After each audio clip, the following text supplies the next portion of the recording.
Alright, no long drawn out introductions on this channel, just going to get straight into it. Can't keep Guy's Cradle as our opening green source, unfortunately. Our last hand was better than this, but yeah, we'll keep it. It's tempting to knock that one back, put Command Tower on top. It's tempting to knock that back because it's not the best opening hand, but at least we are on the play. We're against Zurgo as well, so we're going to be under a lot of pressure in this game, but we will gain life back with Tatyova. Tatyova is the commander, as you already know because you've clicked the video. Whenever a land enters the battlefield under our control, we gain a life and draw a card. That works very well with cards like eedi-H, for instance, because you don't need to play the land from your hand. Nothing to play from our hand, speaking of. You don't have to play the land from your hand, you just have to have a land enter the battlefield. We're up against Zurgo Helmsmasher. It's a 7/2 for 5 mana in Mardu with haste. It attacks each turn if able, and it's indestructible as long as it's our opponent's turn. And as well as that, whenever a creature is dealt damage by it, just going to pass the turn here. Whenever a creature is dealt damage by it, and that creature dies, you put a +1/+1 counter on the Helmsmasher. Now, thankfully, our opponent is playing just as slow as we are.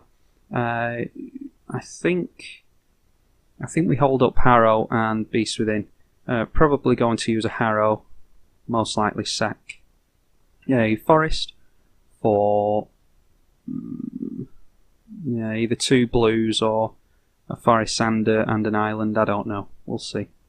See how we're feeling when that comes around. Okay, and our opponent is playing very passively considering they are a Mardu deck, which is fine with me. We definitely want to get another blue source here. Probably just go for a Forest and an Island, considering we have more green in hand. And if we draw into a land next turn, we'll probably just get our commander down. Might be running it straight into some removal, but yeah, we'll just have to see. Lightning Greaves. Yeah, I think I like getting down the Lightning Greaves and pretending to hold up counter magic. I don't think... It looks like our opponent is either struggling for mana and mana rocks and all the rest of it, or they're just holding up some instant speed removal. The Ashino, the Heretic, is destroy target artifact. And it doesn't get sacrificed, that's relevant, so it's just 2 tap and destroy an artifact. Well, our opponent might have been trying to tempt a counterspell there. Little do they know we don't actually have one and we are struggling here. I might... Do I care about the Lightning Greaves that much? I'll get Azusa out just for something to do. I don't think we're going to want to Beast Within next turn, but you never know. Luckily our opponent's struggling for mana just as much as we are. We could really do with making a land drop within the next turn or two.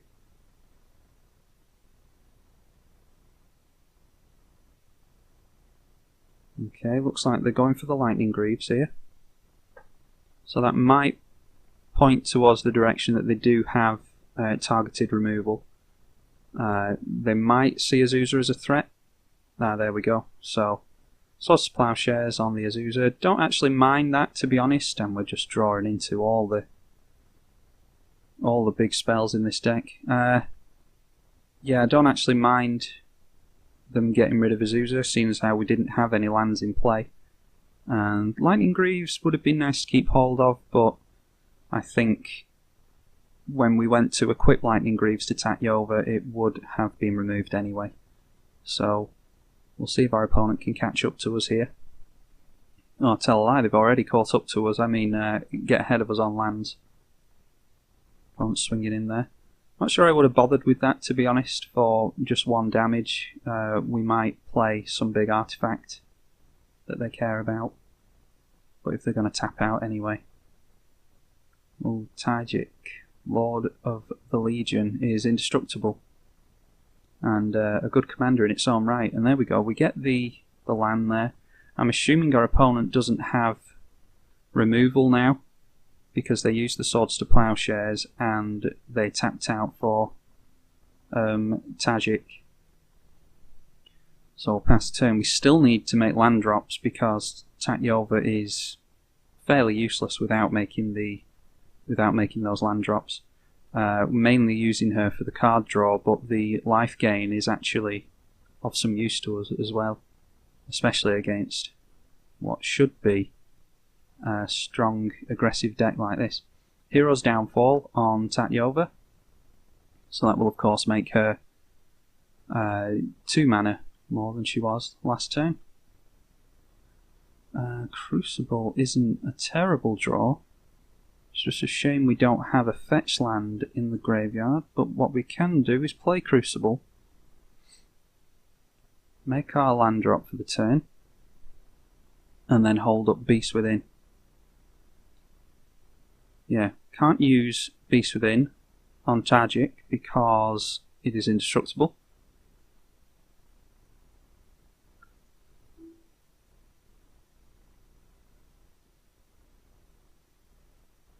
Ancient Tomb, so our opponent is starting to get ahead of us on mana here. We are struggling drawing into these...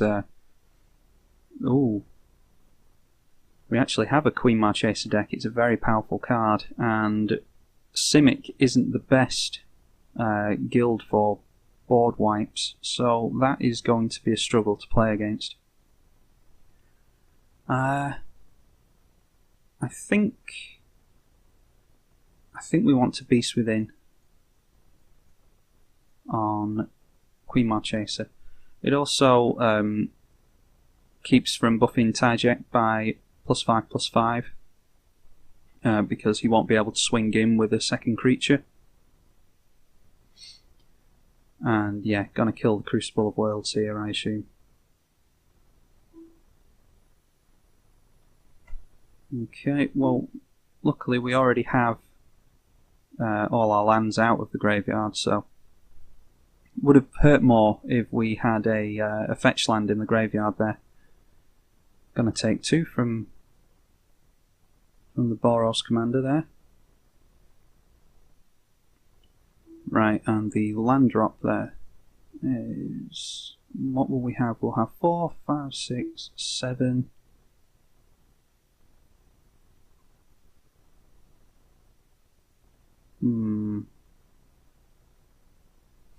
I think we could go for Crush of Tentacles here. What I like to do with Crush of Tentacles is play some kind of Mana Dork or something like that first, and then play that so that we get the Octopus. Another play is you can use Mystical Tutor at the beginning of your upkeep to fetch this onto the top of your library, then draw and play it for 5 and wipe the board and get an 8/8 Octopus. Obviously we can't do that here, so Tatyova is going to cost 7. I might just try and get out Tatyova here. Yeah. And then maybe Avenger of Zendikar next turn. Obviously I don't know how much... Yeah, now that I think about it, it might have been worth actually trying to go wide with the Avenger of Zendikar. That might have been a mistake there. Because we would like to get the Monarchy back off our opponent. The Monarchy is was introduced with Queen Marchesa, and it says whenever a creature deals combat damage to you, its controller becomes the monarch. And at the beginning of your end step you draw a card. So it's something that can't be removed from the game once it's introduced, and you just fight over it with your opponent. Might have been worth playing the Avenger of Zendikar and hoping for a land drop next turn, so that we buff the plant tokens up to 1/2s, and then try and go wide and get that Monarchy. Well, this is one of the worst runs I've had with Tatyova, to be honest. What will this be? 14, 17. Yeah, I don't see an out for us in this, to be honest. Apart from Crush of Tentacles next turn. So I'm going to take this, hope we get a land drop next turn, card draw, and some life gain for whatever that's worth. We could try and swing him with Tatyova next turn and at least force him to block with the Vioshino. And our opponent scoops, okay. Oh. They don't scoop, but I totally worked that out wrong. Alright, fair enough. I thought I would have 3 life left there, and I actually have -4. Totally worked out the maths wrong on that, unless I missaw something. Ah, what's this? Target creature gains double strike. There we go, that's what I missed. That flew by so quickly because I was F6 that I didn't actually see my opponent play that. So there we go, instant speed, not spleed, instant speed, double strike is absolutely relevant there. So not many cards actually do this. This is a very underrated card. Giving your creature double strike at instant speed is a very good effect.